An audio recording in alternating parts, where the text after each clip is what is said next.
देखी आज तो गाना बजाना में जातिवाद हो गई, कास्टिज्म चल हमो घड़ी के ब्याह सही जाना घड़ी तमाम चकी रमधनपुर पानपुर मकूनपुर खैरा इंग्लिश डुमरी ये सब गांव दलुपुर परनही उधुरा जमही नानी जोर नवरंगा भोवाल छपरा 150 जोड़ी 200 जोड़ी झाल बजावे लोग जाए अपन कीमती समय निकाल तो वही फिल्म जो हम बनी रुपया का दे मालधानी लो सले दो आशीर्वाद खाली बना हाँ बबुआ राम और कृष्ण में अंतर का भाई राम जन्म ले त्रेता में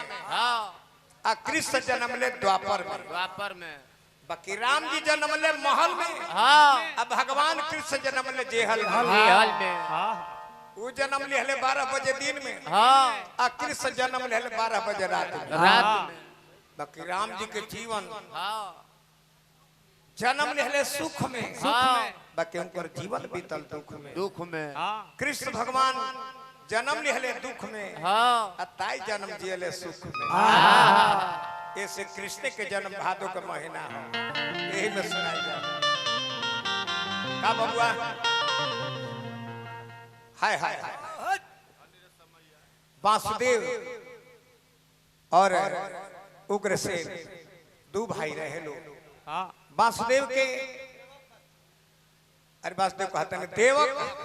भूल चूक भइल उग्रसेन और देवक दो भाई रहे लोग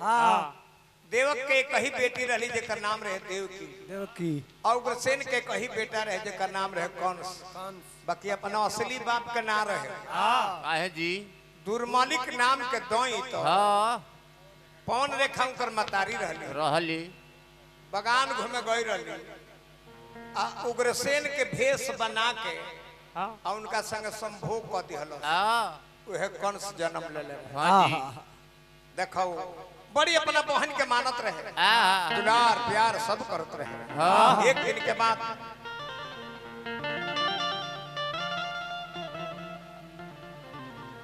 कब आगे मिथिलेश बाबा हाँ हाँ अच्छा भोजन सजन भइल है सब परिवार के जितेंद्र बाबू के भी प्रणाम नारायण जी देवा के बनौले रहे जी जी श्री जितेंद्र बाबा हजारों हजार रुपया पुरस्कार देनी बार बार नमस्कार हाय बियाह कोइले वासुदेव से विदाई खातिर चलले तो संग में एगो डोली के लगे भाइयों जाला दूल्हा अरे विदाई विदाई भाई करे चलो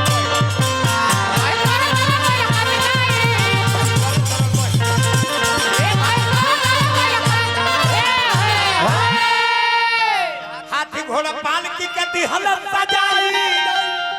चलत रहतिया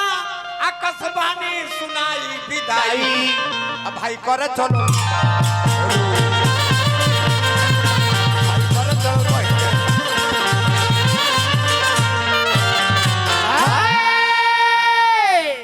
आकाशवाणी फैलता आवाज तने करे के गोल कर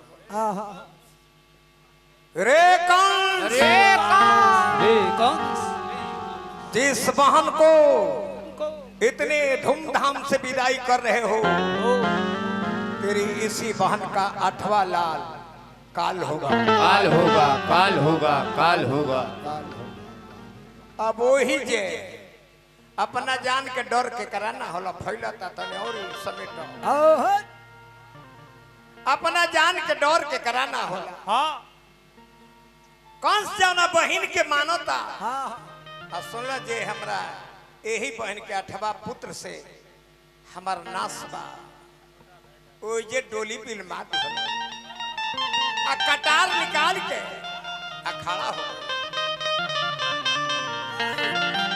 आरे धानी रे समैया जे कर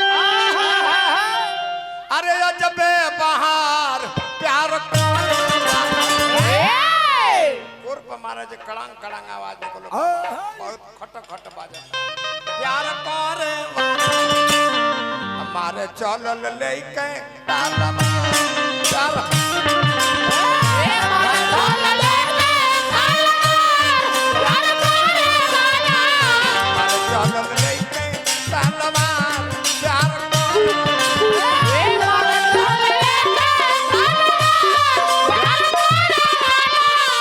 राजेंद्र भैया 100 रुपया पुरस्कार देनी हार्दिक अभिनंदन बार बार नमस्कार बार बोल ऐसन बोली जे खान पर डोली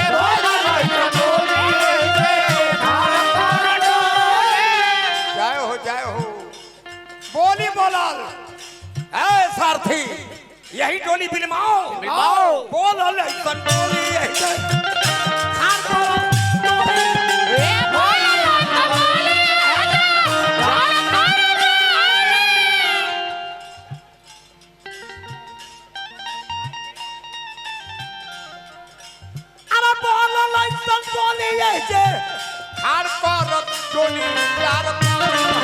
अभी डोली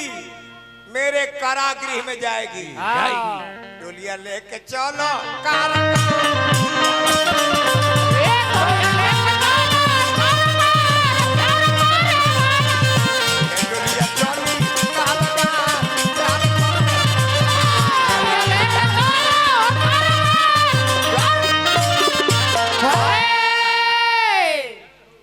हमारा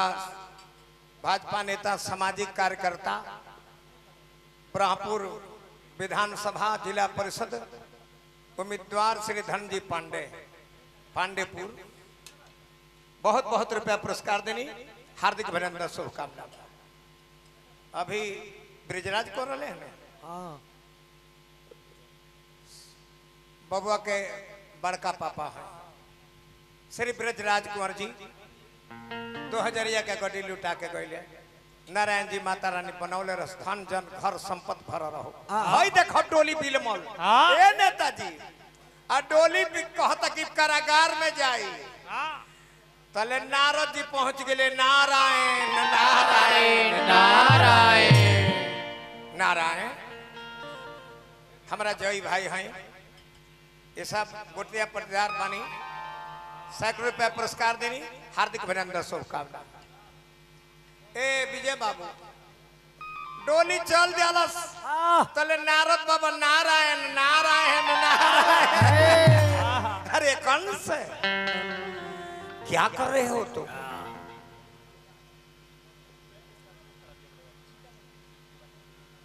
अच्छा एगो ब्लैक रंग के स्कॉर्पियो भी जिला मंत्री लिखल बा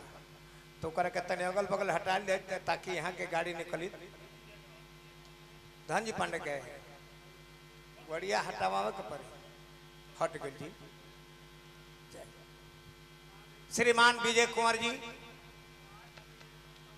बबुआ के इहो चाचा लगत रहे हमारे जना कि बाबा लगल बाबा के चाचा देखता धन्यवाद भगवान नारायण जी कृपा बनौले रही आप जब नेपाल लेके खड़ा भइले देखी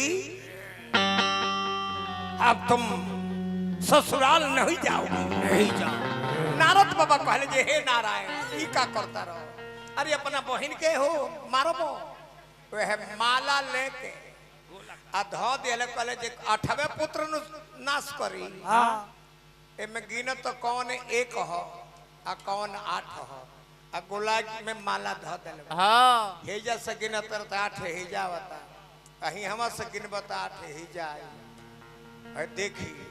कौन से बुद्धिमान ना रहे बलवान रहे हाँ ये महाराज बलवान तो रहे जे 10 दिशा में कर गुंज रहे बाकी बुद्धिमान ना रहे बुद्धिमान रही संजय बाबू हाँ जी बुद्धिमान जैसे बुद्धि से अपना कई हजार लाखों करोड़ों तू कमाई लो हाँ बुद्धिमान रहे तो वो बहन के एगो रूम में बंद करी तब पाहुन के एगो रूम में बंद कर दी बाकी एक रूम में दोनों जने के बंद कर श्री संजय कुमार जी हजारों हजार रुपए पुरस्कार देने हार्दिक अभिनंदन शुभकामना आ देवकी रोवा तारी छोटा के बार धो के पे रोता हे देवकी बड़ी तोहरा के मननी बाकी रवि डोली हमरा करगार में जाई देवकी पैर धके रोबो तारी जान से अधिका मानो तो रहलो हमारा के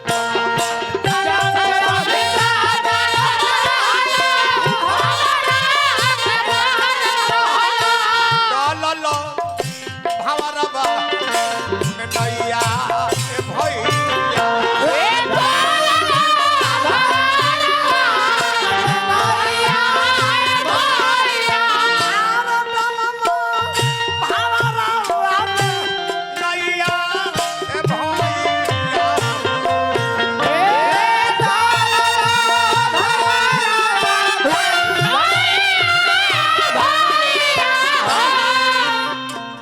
माने हमारा दाऊद नगर के मुखिया जी जय गोपाल सिंह जी 500 रुपया पुरस्कार देनी जय गोपाल बाबू के बार बार प्रणाम भैया श्री गोपाल मुखिया जी नारायण जी शिव कुमार यादव जी भूल चूक माफ करो सुरता पर ना चढ़ना कबो कबो हमने के भुला जाए